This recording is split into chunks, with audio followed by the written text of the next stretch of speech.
uh, berguru kepada yang profesional dan jangan ikuti hal yang kita tidak tahu dasar ilmunya. Kemudian setelah itu yang terpenting adalah take action. Take action. Seberapa ribu pikiran dan impian kita, karena yang merubah itu bukan pikiran.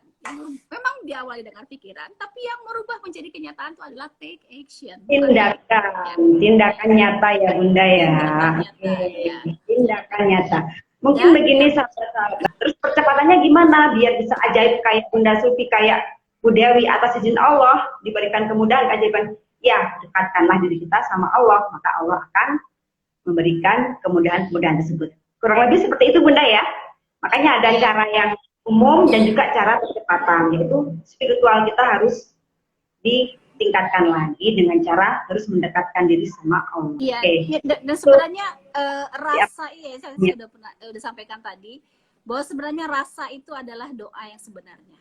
Ya, jadi tanpa kita ya misalnya ya Allah gitu, mau sampai gimana gitu ya, tetapi rasa kita terus berjalan kemana saja kita pergi dengan terus membawa rasa ya, harapan yang penuh kepada Allah gitu, bahwa itu kan pasti terjadi, bahkan dibayangkan, dirasakan bahwa cita-cita itu benar-benar sudah terjadi saat ini ya, itu adalah rasa gitu.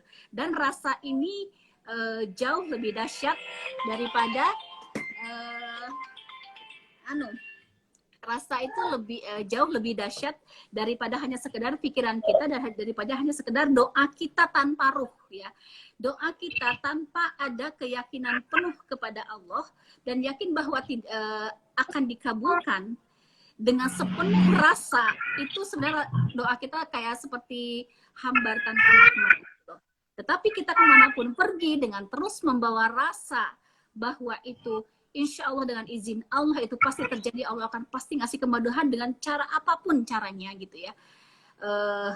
Insya Allah itu adalah doa yang sebenarnya menurut saya gitu, itu karena kan udah saya rasakan banget, udah saya alami ya, udah saya alami sesuatu yang benar-benar exciting ya, kayak misalnya kita melakukan terapi massal gitu ya, orangnya ribuan gitu ya, itu kan tidak semua orang bisa gitu ya, tapi karena saya membawa rasa kepada Allah itu saya sama sekali tidak menggantungkan kepada diri sendiri, saya ini apa, saya ini siapa gitu ya, apa bisa memberikan terapi kepada orang yang jumlahnya banyak sekali dengan berbagai permasalahan yang berbeda, dengan latar belakang sifat dan pengalaman hidup yang berbeda, dengan keluhan yang berbeda pula, dilakukan bersama-sama dalam sebuah tempat dan semuanya disembuhkan oleh Allah. Itu sebenarnya nggak masuk logika sama sekali gitu. Tapi kembali lagi itu adalah rasa ya, rasa yang yakin bahwa ketika saat ini Allah akan turunkan taufik, hidayah dan kesembuhan, siapa sih yang bisa menghalangi? Tidak akan ada yang bisa. Itu rasa itu yang selalu harus kita bawa gitu. Insya Allah gitu. Bunda, saya jadi keinget Bunda waktu sebelum si Velfire itu datang beneran ya. Itu Bunda kayaknya waktu nyetir mobil ketemu papasan sama mobil Alphard atau sejenis itu berasa Bunda udah seperti nyetir beneran, bener ya? Iya, terus abis gitu, lah kok kenapa ya? Entah kenapa lagi kata-katanya. Karena kalau salim sama Abinya kan saya mesti bareng-bareng sama Abi ya. Saya salim, Abi salim gitu ya, cipika-cipik gitu ya. Nah, entah kenapa kata-kata Ade itu ya kan terngiang di dalam pikiran saya. Pada saat saya nyetir ya, pada saat saya nyetir mobil itu, kenapa kok Alphard itu kok jadi sering datang gitu. Jadi sering kelihatan di jalan gitu. Seperti Allah itu menunjukkan kepada saya untuk menguatkan gitu. Lagi kamu punya gitu. Lagi kamu punya gitu. Ternyata ya seperti itu, ternyata ya begitulah energi kita ya. Salah satu hukum kekalahan energi itu ya adalah energi kita akan mengalir kemana arah atensi dan fokus kita. Ketika selama ini kita beratensi kepada mobil itu ya karena suatu sebab misalnya anak kita dan sebagainya gitu ya. Nah akhirnya energi kita mengalir ke situ. Akhirnya mungkin dari kemarin pun ya berdatangan sih sebenarnya pada saat saya nyetir Alphard, tapi enggak, karena saya tidak ada atensi, seperti nggak kelihatan gitu. Tapi setelah saya ada atensi karena sebab anak saya itu seperti mobil Alphard seperti ada di mana-mana. Saya parkir sebelah dengan mobil Alphard. saya saya keluar dari parkiran, papasan dengan mobil Alphard. Ya Allah, ini pertanda apa? Semakin yakin, Aibia itu semakin yakin hadir datang. Makanya ketika Abi memberitahu, Neng nanti lihat mobilnya, mobil apa nih? Terus di Malang ya waktu itu saya sering lihat, saya nggak bisa ngomong, udah saya speechless banget sama Allah. Ya Allah, udah nggak bisa bicara deh saya.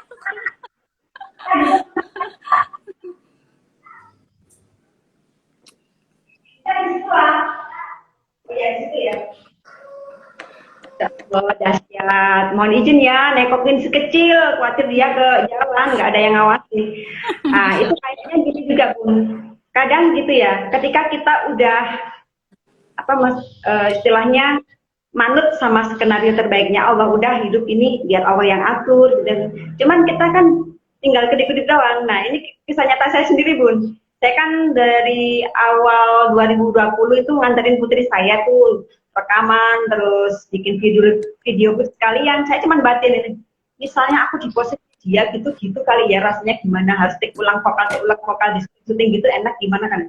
Masya Allah, akhirnya di akhir Desembernya kontan deh. Saya akhirnya dalam suatu peristiwa yang juga saya nggak sangka, saya sama Gurunda Ustadz Nasrullah dan kawan-kawan kan bikin nulis buku bareng tuh, namanya judulnya Khairul Razikin. Terus saya selipin syair lagu saya di situ. Nah, sebagai rasa syukur saya terhadap apapun yang Allah berikan saya sehingga sedetik itu, saya kok ingin sih lagu ini misalnya diseriusin lah gitu. Terus saya kontak lah teman lama gitu. Mas, tolong dong, ini gimana? Gak apa-apa Bunda, buat aja single gitu. Terus saya diginiin, udah single deh gitu. Terus Bun, bikin satu lagu dengan 6 lagu dalam mini album tuh lebih murah mini album loh Bun, 6 lagu bagaimana? Kan lagunya Bun Sulmi banyak, ada puluhan, hampir 100 kan saya. Oh gitu ya Mas, yaudah deh, didatangin lah. Didatangkan orang-orangnya, didatangkan si Mbak Ima yang dia pintar biola, didatangkan dengan, ya mungkin kan itu ya, memanggil-manggil ya Allah. Nah, ketika kita pancarkan terus, akhirnya Allah dan alam itu akan mendekati apa yang kita pikirkan. Akhirnya, alhamdulillah dari 6 lagu udah jadi 2 video klip sih. Lain kali kita tunjukin ya, udah ya, sebentar ya. Dan kedua, si kualitasnya si masnya ini, Mas Reza namanya, itu bukan yang origin ya, bukan yang ecek-ecek atau bukan yang standar lokal. Beliau itu standarnya high loh, internasional. Bahkan beliau bilang ke saya, Bunda Sulfi, kalau lagunya ini jadi 6 lagu ini, nanti saya datangkan tim-tim yang profesional. Dan beneran aja, jadi yang nyuting saya itu waktu di Kebon Pring Andeman Sanankerto itu adalah seminggu sebelumnya, sebelum beliau membantu saya syuting video klip itu, beliau itu membantu Arman Maulana. Siapa sih yang kenal Arman Maulana, artis yang sekaliber itu ya? Ini loh, itu yang syuting Mas Arman Maulana seminggu sebelum syuting Bunda. Saya cuma, iya kak, Masya Allah. Bagaikan apa ya, ketiban duren, udah gitu ya, pokoknya nggak nyangka lah. Ketika kita nggak bener-bener pengen, cuman dikit aja, enak kali ya begini, ya udah, malah Allah kasihnya yang lebih, Bunda putranya pinginnya Alphard, dikasihnya Velfire. Nah, apa itu coba? Karena juga nggak ngoyo ya, nggak ngotot, nggak maksa ya dunia sebenarnya. Cuman ya itu tadi, ketika apa yang kita pintakan selaras sebenarnya Allah, ya udah kejadian, bahkan lebih dari yang kita harapkan. Kira-kira gitu ya Bun ya. Benang merah. Ya benang merahnya memang raga ini bisa ikhtiar gitu ya sama raga ya, fisik kita ya. Tapi jiwa dan hati kita tuh tetap tersambung kepada Allah. Jadi apa yang wilayahnya Allah, kita berikan pada Allah gitu loh. Apa yang wilayahnya kita, ya memang itu yang harus kita lakukan gitu. Wilayah kita adalah wilayah ikhtiar. Nah, setelah ikhtiar, ya agar ikhtiar kita sempurna, ya orang itu kan kadang salah ya berpikir untuk memaknai tawakal ya. Orang tawakal itu kalau sudah berusaha semaksimal mungkin, kesini mentok, sana mentok, ya udah deh, ya Allah, saya udah berusaha ini mentok kemana-mana, ya udah baru. Nah itu salah ya. Sebenarnya tawakal itu adalah hati dan pikiran tetap tersambung kepada Allah dari mulai awal kita berikhtiar ya. minta restu pada Allah, di perjalanan kita selalu hati tersambung kepada Allah, karena makanya tidak pernah kita kenapa pada akhirnya kita terlatih untuk tidak pernah menerima kekecewaan, tidak mengizinkan kekecewaan dan kesedihan datang pada diri kita, karena kita yakin gitu loh bahwa segala yang datang dari Allah itu pasti baik dan pasti kebaikan. Mungkin secara zahir terlihatnya seperti sebuah keburukan, padahal di balik itu ada hikmah. Dan ya kan sudah janji ya dalam surat Al-Insyirah itu lah, innamal usri yusra, Allah sudah 2 kali Allah mengulang ya. Ternyata pada saat kita sedang di ujung kesulitan itu, justru disitulah ujung kegembiraan seorang mukmin. Karena apa? Karena yakin kemudahan, kegembiraan, solusi dan segala sebentar lagi akan segera datang. Justru di ujung kesulitan kita, sebenarnya untuk seorang mukmin yang sebenarnya berpasrah diri totalitas kepada Allah, itulah di ujung kegembiraan. Bukan karena hasilnya, tapi ternyata kegembiraan dan kebahagiaan hati itu ada dalam prosesnya. Karena hasil itu sudah pastilah, kalau menurut Allah baik buat kita, pasti Allah kasih. Kalau itu adalah memang bagiannya kita gitu ya, memang jatahnya kita, kemudian itu adalah kebutuhan kita dan itu terbaik buat kita, Allah pasti akan kasih, nggak akan ketukar kalau soal itu. Jadi tidak perlu mengkhawatirkan gitu, sesuatu yang kita mah sering kali sekarang itu mengkhawatirkan sesuatu yang sebenarnya tidak perlu kita khawatirkan gitu loh. Yang kita khawatirkan justru kita apakah sudah ikhtiar maksimal, apakah kita sudah selalu terhubung dan selalu terikat dengan Allah. Itulah yang seringkali kita putus sendiri dengan cara kita menghadirkan ego-ego dan logika kita hadir lebih dominan ke dalam hidup kita, sehingga kita kita itu ya pengennya yang ajaib tapi kita recehan, ya mana bisa gitu ya, karena yang ajaib itu hanya buat orang-orang yang ajaib. Siapa sih orang-orang yang ajaib? Yang tidak mengandalkan logikanya gitu loh. Logika tuh apa sih? Logika itu loh cuman kalau dihitung-hitung menurut riset ya, sains ya, dan teknologi, logika itu loh kekuatannya cuma 20%. Masa kita mau mengandalkan cuma 20% saja? Pantesan aja kita gampang oleng. 20%, justru yang 80%-nya kita kemana sama ini gitu. Emosional. Baik Bunda, luar biasa. Lain kali kita adain di Zoom ya Bun ya. Sambil juga saya kondisikan kecil. Banyak yang juga ini. Banyak yang juga. Kapan Bunda nge-Zoom lagi katanya gitu. Iya, itu temanya lebih luas lagi. Jadi Bunda Dewi Irfani ini di buku saya mengatakan seperti apa Bun testimoninya setelah membaca buku saya? Coba bacain Bun. Ribuan langkah. Gimana? Boleh dibaca lagi. Sampai lupa waktu itu langsung celing, waktu itu langsung dicatat. Ribuan langkah, kekuatan terbesar. Gimana? Kekuatan terbesar seorang adalah ketika berani untuk melakukan langkah pertama, karena ribuan langkah itu pertama dimulai dari langkah pertama. Memang terbukti dari klien-klien saya juga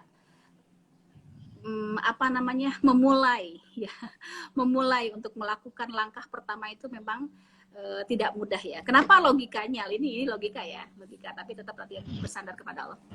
Kenapa sih seperti langkah pertama itu seringkali orang merasakan berat? Karena sebenarnya otak kita belum terpola untuk di situ, sehingga kita masih pakai pola lama. Sementara untuk merusak pola lama, kita harus melakukan repetisi atau pengulangan-pengulangan.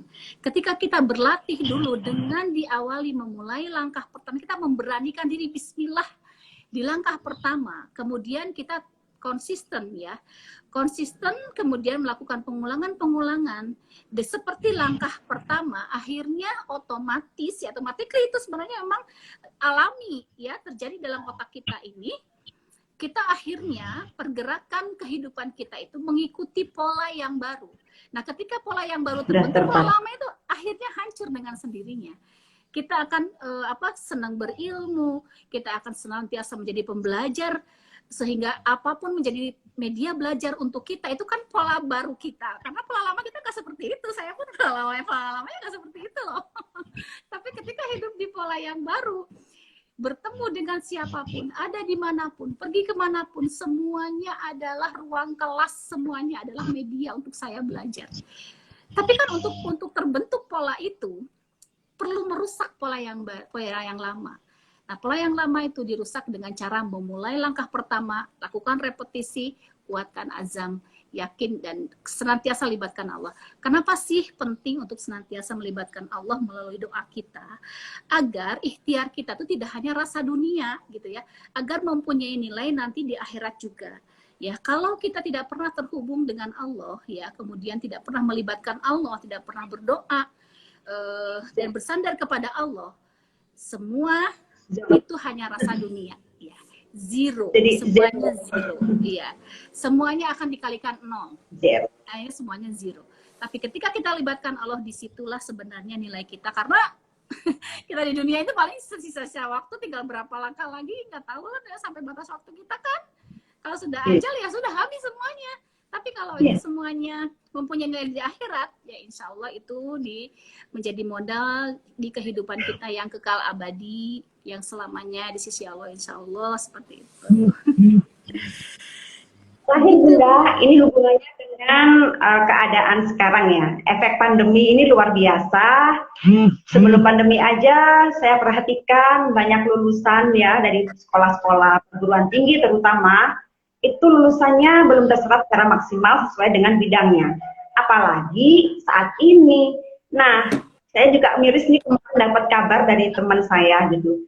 Sekarang tuh banyak sekolahan keperawatan, sekolah kebidanan, SMK dulu yang dia konsentrasi di teknik ya, buka keperawatan juga, Masya Allah, semuanya buka di bidang banyak bidang. Nah, lulusannya kemana? Ternyata setelah disurvei juga akhirnya lulusan dari ini kerjanya apa, lulusan dari bidan jadi penjaga toko.